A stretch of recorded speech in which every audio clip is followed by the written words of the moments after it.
road roller, it's a Prince Albert with a 12-ton roller, and cars are 16.1 roller bigger than mine.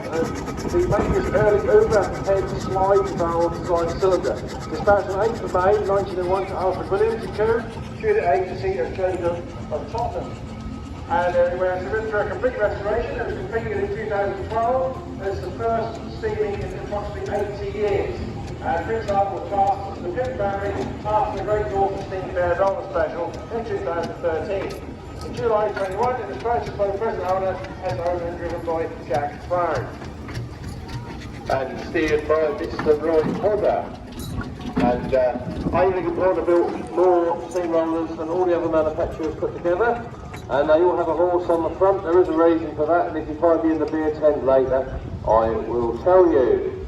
This is followed by entry number 2 in your programme, a very fine Farrell single-hand compound agricultural engine. That's 2029 Oxfordshire. And by Carl Pitcher and Tom Wynn, who are at the controls today. The single-crank compound engine was Burroughs' attempt to create a more economical engine compared to the ordinary single cylinder, but with a greater simplicity to suit the greater simplicity of the average Burrell driver. Okay, number 4 is the Burrell Dutch engine. This is called the Lurcher. It's an 8 horsepower, built 1921. Engine worked threshing in Essex and was purchased straight from work by the present owner in the 1960s. Going on to travel many miles of this street, including an excursion to the West Country under our own steam in 2015. And it's owned by Mikey Kessel. A lovely engine, that one, 8 horsepower big, threshing engine, single cylinder, size of engine that the contractor would use, travelling from farm to farm, threshing. And interestingly here at Strumpshaw this weekend, this engine was actually new to the family. This is owned by John Boy, owned by Gilbert family with John Gilbert driving, and this is actually a new building. Well, it's not now, but it was built in 2007. And recently had the hydraulic pieces. It was built by the continuation of Foster's, which is Dawson's the thicker, and a milestone this year because the deal to build the engine was actually done at Strumpshaw in 2005. Okay, next one, number 22. This is a Farrell SCC Devonshire locomotive, 6 horsepower again. Spent whole working life overseas, still back by 2007, and of course it's present condition over 191. Road Ranger managing that one. You see here the agricultural engine. The Road Ranger will be going to travel pretty good over long distances at higher speed gearing and skidding. And often fitted with their front tank as well to increase the distance between water stops. And that's an interesting engine that can spend its working life abroad. Number 22 in the programme is Mr. Maynard's Big Farrell. This is an engine that spent its working life in New Zealand. And I really want to go over there, where it is first, two of the days I don't explain. And it's an engine that really important via Australia, and Australia to Valley and then had a short restoration with ferry with the help of friends and completed. The number 42 is an Ailing Porter River. This was called James. It's 8 tons, 4 horsepower. It was sold to George Porter of Clapton in London and purchased by the Mack family in 1967, and is owned and driven by John Mack today. So we'll notice that Neil described the roller as an 8-ton roller. Traction engines tend to be denoted by horsepower. 8 nominal horsepower, 7 is a purely nominal figure, just to give the customer an idea how much work the engine is capable of. Steam rollers tended to go by weight. So an 8-ton roller, a 10-ton roller, a 12-ton roller. Of course, the contractor could charge a customer more money for a 10-ton roller. And there is a brass plate in a yard near me that has 10 tons one side and 8 tons the other.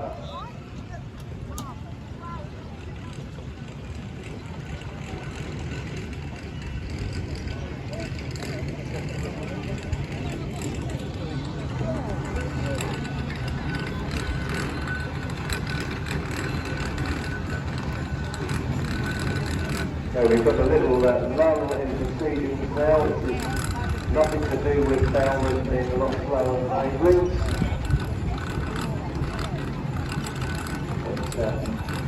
Still trying to tell you all about it, I will say the owner, David Gill, has been coming to Strumpshaw for many years.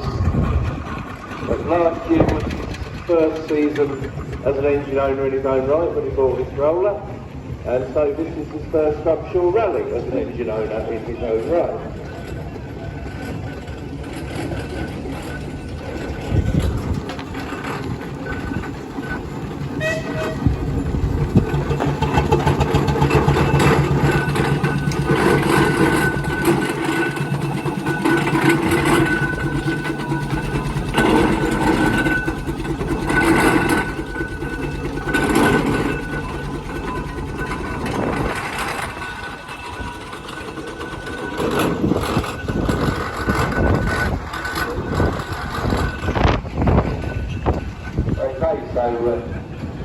David has now joined us in the arena. We've all enjoyed waiting for him.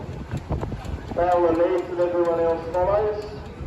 This roller worked for Samuel Jackson, not Samuel L. Jackson. And of the typical of the steam roller, it would have been used by a road rolling contractor. Fitted with a lovely set of lamps on the front in case he's laid back from the beer tent.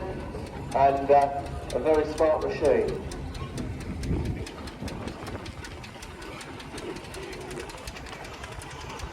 Okay, next one's number 35, which is an Avelings Quarters, a steam tractor this time, called Clementine.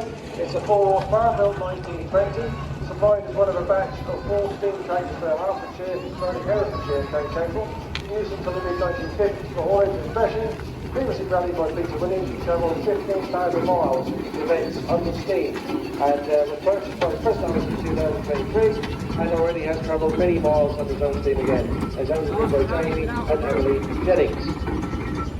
The Avelings tractor. So a steam tractor is not an agricultural machine like a modern tractor. It's a light haulage engine, so it's the smaller equivalent of the Bowl Road engine we saw come round earlier. And it's followed by Buster. Buster is an Avelings roller, works for Essex County Council. Allegedly spent much of its career stood at Ongar Depot with no rear rolls on it because nobody wanted to drive it.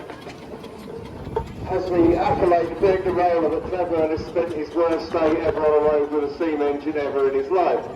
After James purchased the roller, he parked it up on various yards all over the country in many millions and thousands of pieces, and eventually set to, and with the help of many friends and experts, he managed to reconstruct it into the fine specimen it is now, that he's brought here all the way from Aberdeen for me to say nasty things about.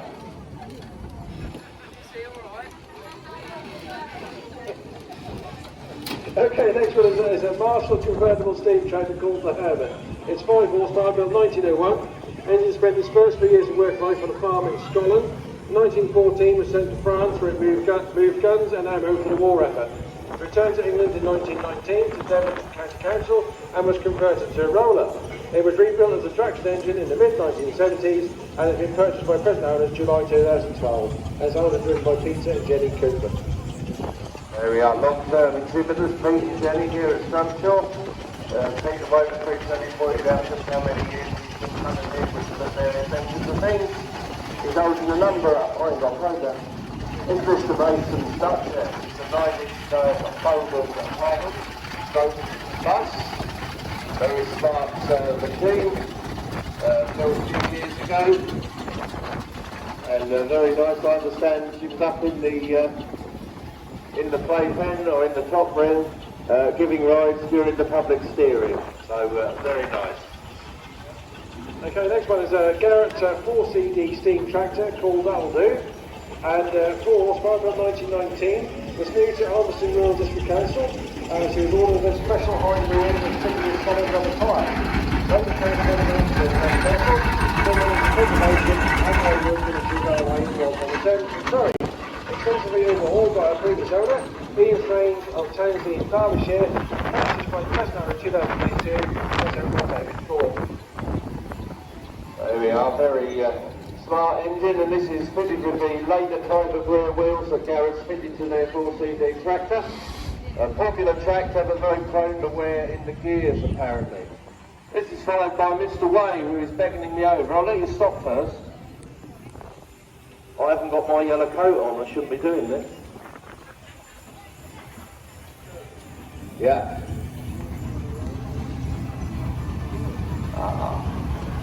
So there we are, a little bit of history for this one. So a good local roller, and the gentleman in the passenger seat, Derek, he used to ride in the wagon, and his father used to drive it, and he said he's going to say a few words about it.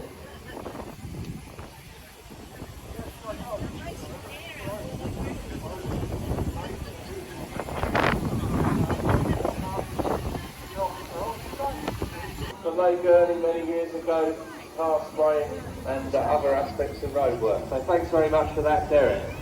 Yeah, very interesting. Right, okay, so we've got another film steam wagon this time.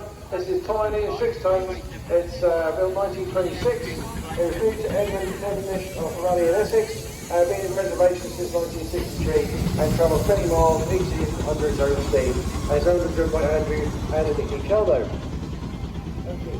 This is the deluxe version, you see, with the pump-up tyres. And Andrew, along with his friend Chris, who's driving the wagon in front, drove the wagon here under its own steam on Sunday from Fordham in Cambridgeshire.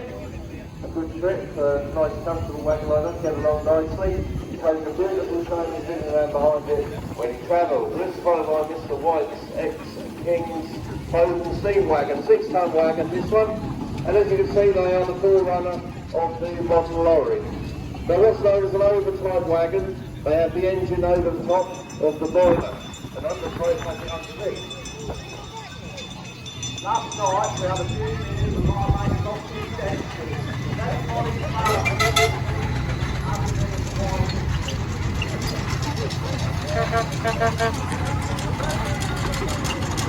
we've got enough space to build a whole person in the lost property.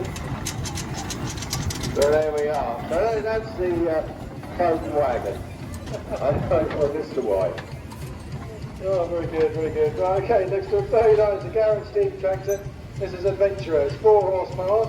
It was new to the Ministry of Ammunitions when the Carters of Billinghurst in West Sussex. Finishing working life with Farrell and Spalding.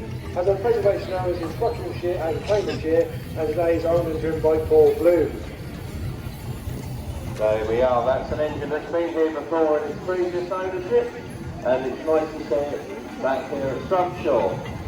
And this is followed by Richie Hammond with his alien tractor. We have one alien tractor around, this is the other. Duke of Norfolk, used to Martley Council with 2 trailers. And they were very popular alien tractors with local authorities, councils and things being the equivalent really of nowadays transit pickup that they were used for hauling road building materials and all sorts of things like that. Another regular here at Strumpshaw over the years as well. Okay, next one's number 10, so Clayton and Shuttleworth agricultural engine, 7 horsepower, built 1918. It was new to the War Department in 1918, worked commercially for 2 owners and Russian until 1952. Bought for preservation by David Philpott in 1961 and sold to current owners in 23. It's owned by Neil and Tracy Ayres.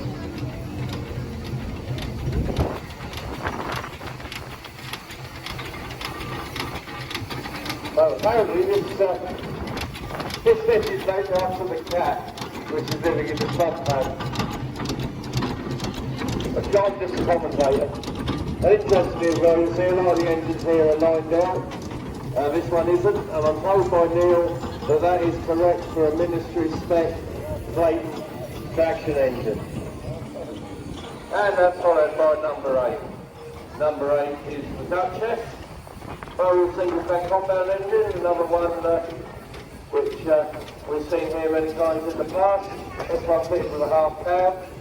I bought for £2 off the treasure table of bits.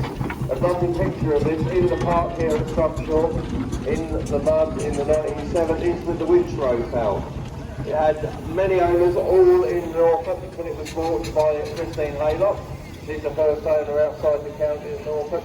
And then are the engines in the capable hands of Phil Starling, who takes it to many rallies and also brings it back to Norfolk a few times a year. Okay, this is number 3. This is a Farm SDC agricultural engine from Jordan. It's 6 part, 1905. It was initially refugee launch in Surrey 1905 and company owned by the Lake family of University of Sussex. Reformed in the war and Sussex Motor in 2003. Then sold to Stormbush and Farming. Quite a lot of people renovated in 2015 and the sold to Dundee Property in the Drive. And purchased the present owners in October 2018 and is owned by the Eastern family. And finally one is the Great Walton, which is like a Mobile steam car. Interesting thing, steam cars, they're not coal-fired like a traction engine. They use a paraffin burner and can raise steam in as little as 15 minutes. Okay, this one is a barrel roller, this is called Jeanette. It's 12 tons, this one, 1912. This roller works rising born sons of Walls in Lancashire, one of a large number of barrels operated by the firm. Formerly owned by Neville Playford and Richard Parrott, Roger has carried out extensive British restoration and work in the recent years, and is owned and driven by Roger Adams. That roller works for the payment term of Roy Little, and most of their engines are fitted with the long canopy and the big toolbox on the back. You can see that hose coiled up there, you use that to wheel water. When you're travelling, you might only get 4 or 5 miles on the water in the tender, so you use that, and as our friend Derek was telling us earlier, it wasn't unknown to fall in the water while you were doing it, particularly if you were a young lad. Another engine now, Mr. Mellish, all the way from the south of England with his Burrell Surprise, which recently completed the London to Brighton run. The engine's been seen here before in the ownership of Charlie Spearman, who we all remember. And I hope that Surprise tried to come via the low bridge in Brundle. Well, a good few years ago now, when Charlie was coming in, he tried to come via the low bridge in Brundle, and he stopped his low loader, put the chimney off, and got his wife to sit on the back of the high loader and hold it. Just hold it while I go under the bridge, he said. He didn't stop till he was in the yard here. He was very, very cross. Okay, next one here, this is number 5. It's a barrel traction engine called Century. This one, 8 tons, built 1877. Believed to have been built originally as a chain drive engine to the WD-4 Westeros, spending a whole life no further than a Danish Kingston battery. Purchased for preservation by Richard Parrott in 1972 and is owned by Richard Parrott today. Nice little engine. Yeah, plenty of steam today, and it's steered today by the bunch of what's names. Interesting old engine that. It's funny that's one of the earliest, well it is the earliest barrel agricultural engine, and also on the site we had the last barrel agricultural engine to be built at Bedford, just coming in the video. This is followed by the blower. That was back to this one, and interestingly presented on steel wheels as it would have been when it was new. Been completely overhauled by the owner, Robert Tyler. He's been made his steering, regular here at Strumpshaw, and lovely to see it. Okay, next one is a Rossington crossover crossover engine Rusty. It's 10 tons, 7 horsepower. Engine was new to Mitsubishi of Wales, Norfolk, and cost us £519. There's a WM Wall at Bristol, a threshing contractor, last day of threshing on the 26th of May 1949 at Lambert Brothers Farm. All understood by the late Montreal, 1966 from Evans Scrapyard and Trick, and it's been in the real family for 59 years, as owned by the real family estate. Another one of their proper regulars, this one, and also presented on steel wheels. You can see why a lot of people fit rubber tyres, particularly if they want to do road work, as the road service is so much harder these days, but it is nice to see an engine presented as it would have been. And this is followed by Bessie, the Garrett family Marshall. It's an engine that was sold new by the famous engine dealer George Furlow at Stowmarket.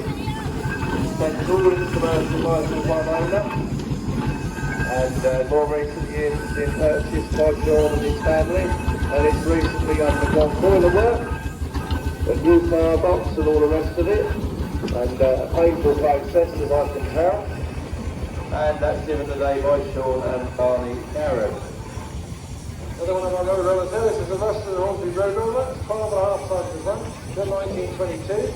New to Henry Woodham and Sons, contracted in Catford, worked until 1960, then stored until purchased by Bill Best for the first hour and worked until Light Railway in Kent. Has been purchased by the present owner in 2013 as owner driven by Kevin Turrington. Another new one for this year here at Strumpshaw. As I said earlier, Aveling built more rollers than all the other manufacturers put together, but most other manufacturers did have a go, and the Ruston effort is particularly fine. We now have Rosebery. So I mentioned earlier we've got the oldest barrel traction engine. This was the last barrel traction engine to be built in the works at Thetford before they doomed themselves into oblivion with AGE.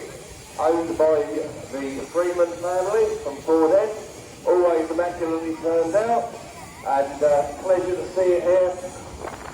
They've got another one as well, which is a compound engine they tend to alternate, so I guess it'll be compound here next year. Okay, first one show with engines in here now, this is upstairs. So this one is Barrel Show, Zero. This one's 5 horsepower, built 1915. It was a new crossing and one was travelling menagerie, and it travelled from Glasgow to Cornwall in the season. Alongside sister engine Raja, if I think you know that one, making them possibly the most widely travelled traction engines in the country.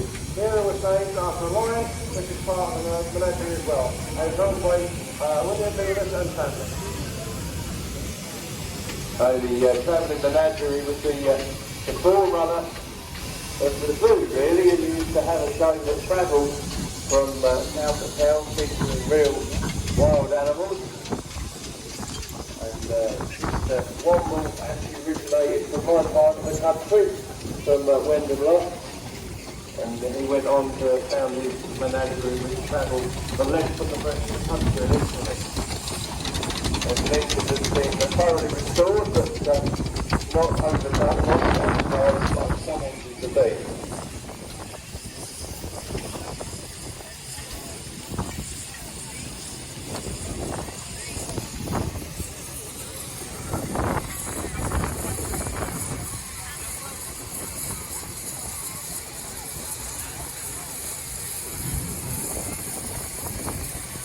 Very fine barrel showmans there, and that is followed by the Foster tractor.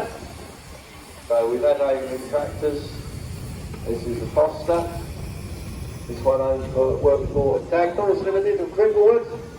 Attended the first Hadnam Rally in 1971, and is now owned by the Smith family.